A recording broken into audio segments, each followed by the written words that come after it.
Hello friends, welcome back to our channel subscribe for stocks. आज हम बात करेंगे ऐसे एक सेक्टर पे और वहाँ पर मैं आपको बताऊंगा कि कौन सी कंपनी में हम निवेश कर सकते हैं। और बजट भी आ चुका है, सब कुछ हो चुका है, काफ़ी हाहुला हुआ एंड इसीलिए बजट के आसपास आपको कुछ बहुत ज़्यादा इन्वेस्ट करने की मैं राय कभी दूंगा नहीं, क्योंकि बहुत वॉलेटाइल होता है और रिटेल इन्वेस्टर्स काफ़ी बार ठगे से महसूस करते हैं उस टाइम पर। तो अब काफ़ी डस्ट सेटल हो चुकी है और पूरा एक हफ़्ता निकल चुका है और चीज़ें सेटल डाउन हो चुकी है। जिसको गिरना था वो स्टॉक गिर चुका है, जिसको बढ़ना है वो अभी बढ़ने की कगार पर है और काफ़ी कुछ उसमें करने के लिए अभी बाकी है।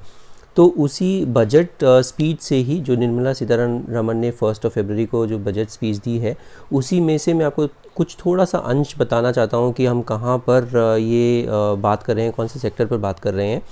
उससे पहले कि हम डिटेल में इस वीडियो में जाएं, मैं रिक्वेस्ट करूंगा सभी व्यूअर्स से कि मेरा चैनल ज़रूर सब्सक्राइब कीजिए एंड बेल आइकन दबाना बिल्कुल मत भूलिए। तो फटाफट हम इस वीडियो के बारे में बात करते हैं।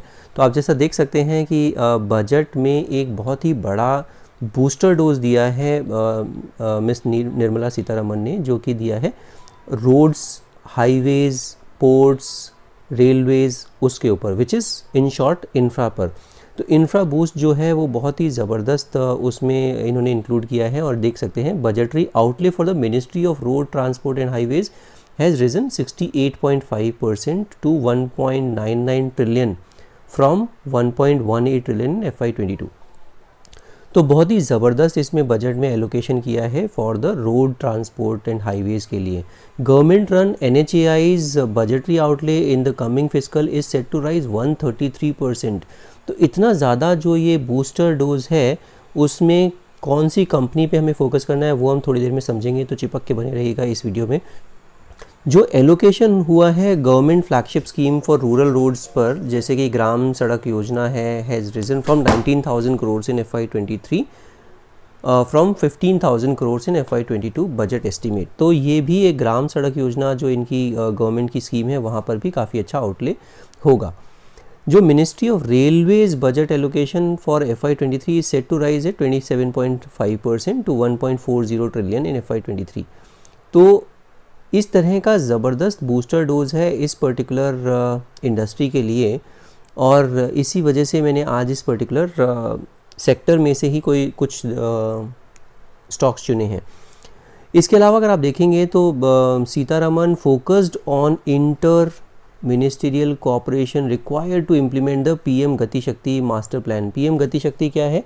ये एक अप्रोच है जहाँ पर कि जिसमें कि 7 डिफरेंट इंजन्स के थ्रू पूरा इंफ्रास्ट्रक्चर डेवलप होगा और सभी पर फोकस रहेगा। जैसे कि आप समझ सकते हैं roads, railways, airports, port, mass transport, waterways and logistics infrastructure. तो ये सारी ही चीज़ों पर फोकस रहेगा इस पर्टिकुलर आने वाले साल में, और इसी वजह से इसी सेक्टर से मैंने आपके लिए कुछ स्टॉक निकाले हैं जहाँ पर कि आप अभी भी निवेश के अपॉर्चुनिटीज़ अवेलेबल हैं। हालांकि ये कोई रिकमेंडेशन नहीं है, ये सिर्फ और सिर्फ एक एजुकेशनल वीडियो है। आप कोई भी पोजीशन लेने से पहले अपने फाइनेंशियल एडवाइज़र से ज़रूर सलाह लीजिए। अब हम क्विकली बात करते हैं कंपनी के बारे में जिसका नाम है HG infra engineering limited. HG infra क्या करती है? HG इंफ्रा भी इसी तरह से अगर आप देखेंगे रोड इंफ्रास्ट्रक्चर कंपनी है, engaged in business of engineering, procurement and construction, EPC services, maintenance of roads, bridges, flyovers and other infrastructure contract works।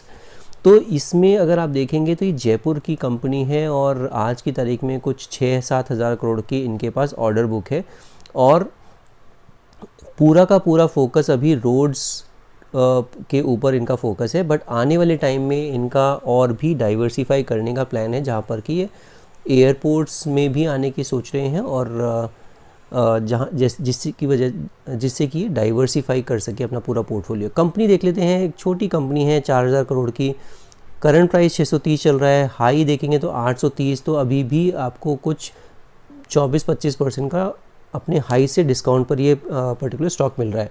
Stock का पी भी ठीक ठाक है, 10 के आसपास। बुक वैल्यू 189 है, तो प्राइस टू बुक कितना हो गया? 3.33 टाइम्स। वहाँ पर भी मुझे ठीक वैल्यूएशन दिखती है। ROCE बड़ी ज़बरदस्त है, 25-26% के आसपास ROE बड़ी ज़बरदस्त है। इस इंडस्ट्री में इतना ROCE और ROE कमांड करना इज़ वेरी डिफ़िकल्ट। एक और अच्छी चीज़ क्या है, इंडस्ट्री का PE 35 है और यहाँ पर इस स्टॉक का PE 10.6 है। तो यहाँ सर से भी अगर हम कंपेयर करते हैं तो डिस्काउंटेड प्राइस पर दिखता है। प्रमोटर की होल्डिंग ज़बरदस्त 74.5% है, प्लेज परसेंटेज कुछ नहीं है। डेट टू इक्विटी देखेंगे तो ऑलमोस्ट डेट फ्री कंपनी है। इंटरेस्ट कवरेज रेशियो भी ठीक ठाक है, 5 के ऊपर है। प्रॉफिट ग्रोथ अच्छा है 115% का। EPS 60 रुपये का EPS निकाल के देता है और रिजर्व्स 4000 करोड़ की कंपनी में 1100-1200 करोड़ के रिजर्व्स भी अवेलेबल हैं। क्विकली हम इसके प्रोज एंड कॉन्स देखेंगे तो बिल्कुल कुछ कॉन्स नहीं है, बिकॉज बहुत ही अच्छी कंपनी है, बहुत ही अच्छे फाइनेंशियल्स फंडामेंटल्स के साथ ये कंपनी हमें मिल रही है। पीयर कंपैरिजन कर लेते हैं। पीयर कंपैरिजन में आप देखेंगे तो मान इंफ्रा, NCC, रेल विकास, PNC इंफ्रा, KNR कंस्ट्रक्शन, ये मैक्रोटेक डेवलपर्स गलत है क्योंकि मैक्रोटेक डेवलपर्स हार्डकोर आता है रियल एस्टेट में, तो ये हम कंपैरिजन में नहीं लेके आएंगे। हम देखते हैं अगर किसी भी कंपनी को देखेंगे तो उसमें सबसे सस्ती मुझे दिखती है 10.60 times price to earning ratio के हिसाब से। रेल विकास आपको पता है गवर्नमेंट है तो वहाँ पर इतने PE हाई होते नहीं हैं। अगर आप बात करेंगे कंपनी का ROCE, सबसे बेहतरीन ROCE इसी कंपनी का है HG इंफ्रा का, तो बहुत अच्छा पैसा कमा के दे रही है। डेट टू इक्विटी भी अच्छा है comparatively. Price to book value भी देखते हैं, अगर NCC को छोड़ दें तो 3.33 टाइम्स, अगर आप रेल विकास को छोड़ दें तो आपको काफ़ी अच्छा डिसेंट दिखेगा। हालांकि ये फिर भी बाकी से थोड़ा सा महंगा दिखता है प्राइस टू बुक वैल्यू पे, बट अगर इसी के एवज में आप EPS कमाई देखेंगे तो सबसे अच्छी है। EPS 60 रुपये का कमा के देता है। इसके अलावा इसका प्राइस टू सेल्स वैल्यू भी 1.10 है। तो मैंने आपको लास्ट टाइम भी बताया था, हर वीडियो में आपको बताता हूँ, प्राइस टू सेल्स जो जितना कम होगा उतनी अच्छी अपॉर्चुनिटी होगी। हाँ, बट ये भी एक तर्क, इसके अलावा भी बाकी चीज़ें देखनी होती हैं, सिर्फ एक इसी पैरामीटर पर हम किसी भी फंडामेंटली हम किसी भी कंपनी को आंकते नहीं हैं। क्वार्टरली रिजल्ट्स देखते हैं तो दिसंबर के क्वार्टरली रिजल्ट्स आ चुके हैं इसके, विच इज़ 951 करोड़। अगर लास्ट ईयर क्वार्टर से देखते हैं तो 751 करोड़ का किया था लास्ट ईयर्स, और लास्ट ईयर से अभी कितना जंप है, कुछ 27% का जंप इस कंपनी ने दिखाया है, which is a very very good jump. तो अभी क्या है, अगर आप ईयर ऑन ईयर भी देखते हैं तो भी अच्छा खासा जंप है, क्वार्टर ऑन क्वार्टर देखते हैं तो भी अच्छा जंप है। एक और अच्छी चीज़ क्या है, अपनी इन्होंने मार्जिन, ऑपरेटिंग मार्जिन्स को मेंटेन करके रखा हुआ है 19% के आसपास, तो बहुत ही अच्छी मार्जिन्स पर ही ऑपरेट कर रही हैं, और इसी वजह से ये कंपनी मेरे रडार पर आई है कि बहुत ही फंडामेंटली काफ़ी अच्छी स्ट्रॉन्ग कंपनी है। अगर आप EPS देखते हैं तो 15.5 रुपये का EPS कमा के दिया है इस क्वार्टर में। इससे पहले इसने 11.43 रुपीज़ कमा के दिया था लास्ट क्वार्टर में। 101 करोड़ का प्रॉफिट है, जो कि अच्छा खासा प्रॉफिट है, और अभी आने वाले टाइम में ये जो है बहुत तेज़ी से बढ़ेगा। आप ये ध्यान रखिएगा, इस तरह की कंपनी में अगर आपको गवर्नमेंट भी सपोर्ट करने लग जाए तो बहुत ही ज़बरदस्त आने वाले टाइम में पैसा बनेगा इसमें।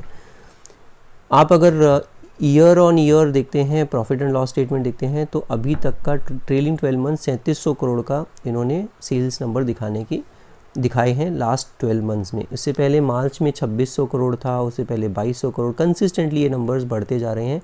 आप अगर देखेंगे तो बहुत ही अच्छे से ये ग्रो कर रही है कंपनी।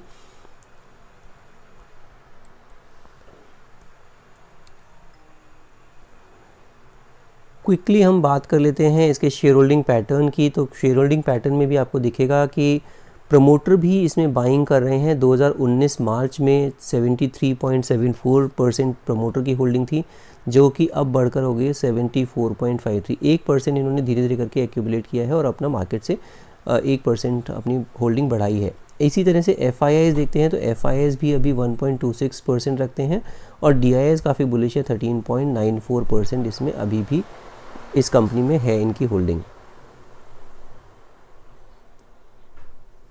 तो ये हो गया फंडामेंटल्स। फंडामेंटली बहुत ही बेहतरीन कंपनी दिख रही है। अब हम इसको क्विकली चार्ट पर भी देखते हैं कि चार्ट पर ये कैसी कंपनी दिखती है, और उसी के अकॉर्डिंगली हम आज कॉल लेंगे कि क्या हम अभी के अभी बाय करें या फिर होल्ड करें, वेट करें, कहाँ पर लें।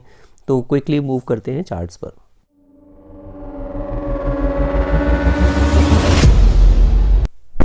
तो ये मैंने HG इंफ्रा का चार्ट लगाया है। अगर आपको मेरी वीडियो पसंद आ रही हो तो गिव मी ए थम्स अप, और अगर मेरा अभी तक आपने चैनल सब्सक्राइब नहीं किया है तो ज़रूर चैनल सब्सक्राइब कर डालिए फटाफट, और बेल आइकन दबाना बिल्कुल मत भूलिएगा।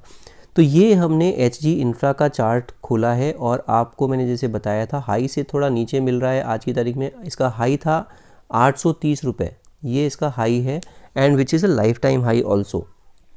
एक इंटरेस्टिंग चीज़ अगर आप देखेंगे इस चार्ट पर, तो मैंने ये फिबोनाची रिट्रेसमेंट लगाया है। आप देख सकते हैं बिल्कुल उसी के अकॉर्डिंगली ये चल रहा है। और कहाँ पर इसने सपोर्ट लिया है, ये लिया है एग्जैक्टली 50% पर। ये 50% 489 रुपीज़ 70 पैसे है।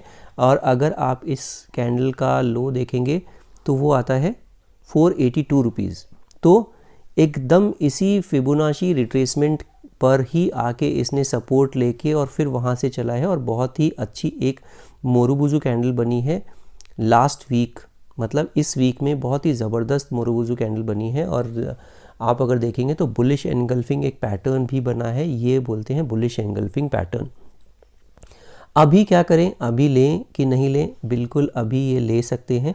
और इसका जो नेक्स्ट पड़ाव आएगा वो आएगा, तो वो आएगा 670 रुपये पर, जो कि इसका नेक्स्ट पड़ाव है 23.6% रिट्रेसमेंट। अगर ये 670 निकाल लेता है तो फिर से ये 830 रुपये के जर्नी के लिए अपवर्ड मोमेंटम शो करेगा। और इसी वजह से अगर आपको लेना है 630 चल रहा है, अगर आपको वेट करना है थोड़ा सा वेट कर लीजिए 670। अगर आप शॉर्ट टर्म ट्रेडर हैं, तो ट्रेडर अगर हैं और क्योंकि आप क्विक बक बनाना चाहते हैं, तो मेरा सुझाव है 670 निकलने के बाद आप इसमें अपनी बाइंग बना सकते हैं। और टारगेट क्या होगा? 830 रुपये। 830 रुपये, 670 से 830 रुपये is not a bad target at all. और आपका उस लिहाज से अगर आप देखेंगे तो आपका स्टॉप लॉस भी 670 रुपये के आसपास बनता है। अगर हम ट्रेडर हैं तो इस तरह से आप डील कर सकते हैं। अगर आप लॉन्ग टर्म इन्वेस्टर हैं तो आप अभी के अभी मंडे को जिस भी रेट पर खुलता है उस रेट पर 50% अपनी पोजीशन बना सकते हैं। और जैसे से ये आता है 500-600 रुपये के आसपास, 600 रुपये के आसपास आप अपनी पोजीशन को ऐड कर सकते हैं, या 570 तक इसमें ऐड कर सकते हैं, विच इज़ ए 38.2% रिट्रेसमेंट। तो इस तरह से अपनी रणनीति बना सकते हैं। और ये चार्ट बड़ा ज़बरदस्त है, अपवर्ड मोमेंटम में है। और एक और इसमें सपोर्ट का रीज़न क्या है, ये एक सपोर्ट का रीज़न है इसका अगर आप देखेंगे तो, विच इज़ 518 रुपीज़। 518 क्या है इसका? 518 इसका 50 EMA है, 50 days 50 week exponential moving average इसका 518 रुपीज़ 520 रुपीज़ आता है। तो वहाँ पर बहुत ज़बरदस्त सपोर्ट लिया है इस पर्टिकुलर स्टॉक ने, और वहीं से चलना शुरू कर दिया है। और अभी आप अगर देखेंगे तो इसने एक और पड़ाव पार कर लिया है, जो कि है 20 week exponential moving average, which is 601 rupee. तो 601 रुपये तक बहुत अच्छा सपोर्ट है। आप अगर देखेंगे तो 570-600 के बीच का बहुत ही ज़बरदस्त सपोर्ट जोन है। तो वहाँ पर बिल्कुल चिंता करने की ज़रूरत नहीं लगती मुझे। हाँ, अगर वो गिर जाता है वहाँ से निकल जाइए, कोई भी इसमें दो राय नहीं है, कंपनी अच्छी है। और जब आपको फिर से ये अपवर्ड मोमेंटम दिखाएगा तब आप इसमें एंट्री कर सकते हैं। एक और क्विकली चार्ट में आपको दिखा देता हूँ, इसी इंडस्ट्री में है। ये एक और चार्ट है जिसका नाम है IRB इंफ्रा। और अगर आप मेरे को ट्विटर पर फॉलो करते हैं, मैंने अभी 3 दिन पहले ही इस चार्ट को सजेस्ट किया था 270 रुपये 272 रुपये पर, और वहाँ से अभी आपको 300 रुपये का भाव दिख रहा है। तो आप इसमें अगर देख सकते हैं 270-72 मैंने यहाँ पर बताया था। यहाँ पर मैंने एक अपने ट्विटर पर बताया था 270-72 पर, क्योंकि यहाँ पर एक बहुत ही लंबा कंजेशन जोन था, और उस कंजेशन जोन को पार कर इस कंपनी ने ब्रेकआउट दिया था। अगर आप ये देखेंगे ये सारा कंजेशन जोन था ज़बरदस्त, इसको पार करके ये कंपनी ने ब्रेकआउट दिया। और वहीं पर मैंने बोला था तुरंत इसमें ख़रीदारी की जा सकती है। और इसमें एक और ज़बरदस्त एक पैटर्न भी बन रहा था, जिसमें कि आपको अगर टेक्निकल्स पता है तो आपको ज़रूर पहचान गए होंगे। ये है कप, ये है इसका हैंडल। तो एक कप एंड हैंडल पैटर्न बना था और उसका ब्रेकआउट दिया था 270 रुपये के आसपास इसने।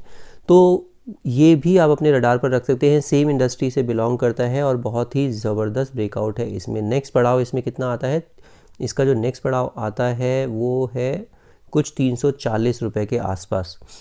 अगर 340 निकाल दिया इस कंपनी ने तो बहुत ही बढ़िया ब्रेकआउट माना जाएगा और फिर इसमें आप बिल्कुल लॉन्ग टर्म बने रह सकते हैं। तो ये आज के लिए 2 स्टॉक, और मैं फिर से दोहराऊंगा कि ये पर्टिकुलर चैनल जो है सिर्फ एजुकेशन के लिए है। I am not a SEBI registered analyst. मुझे ये सारे टेक्निकल्स फंडामेंटल्स सब कुछ इसीलिए समझ में आते हैं कि I am in the market from last almost more than 10 years now. And अगर आपको अभी तक आपने अपना डीमेट अकाउंट ही नहीं खुलवाया है तो फटाफट एंजल ब्रोकिंग में एंजल 1 में जाकर अपना डीमेट अकाउंट खुलवा सकते हैं। लिंक डिस्क्रिप्शन बॉक्स में मैं दे देता हूँ। अगर आप उस लिंक के थ्रू खुलवाते हैं तो आपको क्या फ़ायदा होगा, आपको ये फ़ायदा होगा कि आपको मुझसे डायरेक्ट जुड़ने का मौका मिलेगा। आपकी अगर कोई स्पेसिफिक क्वेरी होगी you can directly reach out to me and मैं पूरी हेल्प करूँगा आपको आपके पोर्टफोलियो बनाने में, और किस तरह से कौन से स्टॉक में किस टाइम पर पोजीशन बनानी है वो भी मैं आपको पूरा सपोर्ट करूँगा। तो आज के लिए सिर्फ इतना ही। अगर आपको मेरा कंटेंट अच्छा लग रहा है तो do subscribe my channel and hit the bell icon and also share this content with your friends and family as well. Thank you so much for watching this video. Will see you in the next video.